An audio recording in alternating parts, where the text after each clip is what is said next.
So the struggle was real, guys. As I promised in the last video, ഞാൻ ഇതിന്റെ leg workout post ചെയ്യുന്നു. എനിക്ക് warm up എല്ലാം അത്യാവശ്യം നന്നായിട്ട് അറിയാവുന്നത് കൊണ്ട് തന്നെ നന്നായിട്ട് വാമപ്പ് ചെയ്തു. ആൻഡ് ദെൻ ഞാൻ ബാർബൽ സ്ക്വാട്ടിലാണ് ട്രൈ ചെയ്തത്. ഓൾവേസ് റിമെമ്പർ, നിങ്ങൾക്ക് വെയിറ്റ് വലുതായിട്ട് എടുക്കാൻ പറ്റിയില്ലെങ്കിലും കുഴപ്പമില്ല, നിങ്ങളുടെ ഫോം കറക്റ്റ് ആയിട്ടായിരിക്കണം. ഈവൻ ബോഡി വെയിറ്റ് വെച്ചിട്ട് പോലും നിങ്ങൾക്ക് സ്റ്റാർട്ട് ചെയ്യാം. ഞാൻ ഇതിനു മുമ്പ് വർക്കൗട്ട് ചെയ്തിരുന്ന ആളാണ്. So I try 10 kgs, 15 kgs and then 20 kg.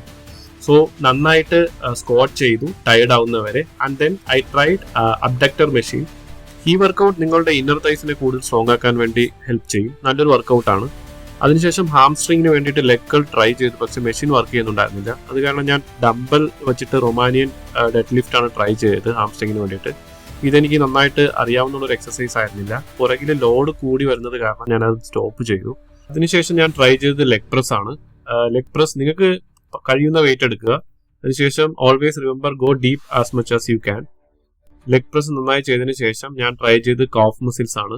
കാഫിന് വേണ്ടിയിട്ട് സ്റ്റാൻഡിങ് കാഫ് റൈസ് ആണ് ട്രൈ ചെയ്തത്. കോഫ് റൈസോടുകൂടി ഞാൻ എന്റെ എക്സസൈസ് വൈൻഡ് അപ്പ് ചെയ്തു. അതിനുശേഷം നന്നായിട്ട് കൂളിംഗ് ഡൗൺ എക്സസൈസ് ചെയ്തു. This is so important because next day നിങ്ങളുടെ soreness and pain cooling down exercise നന്നായി കുറയ്ക്കും. See you all in the next video. Until then, goodbye. Jitin.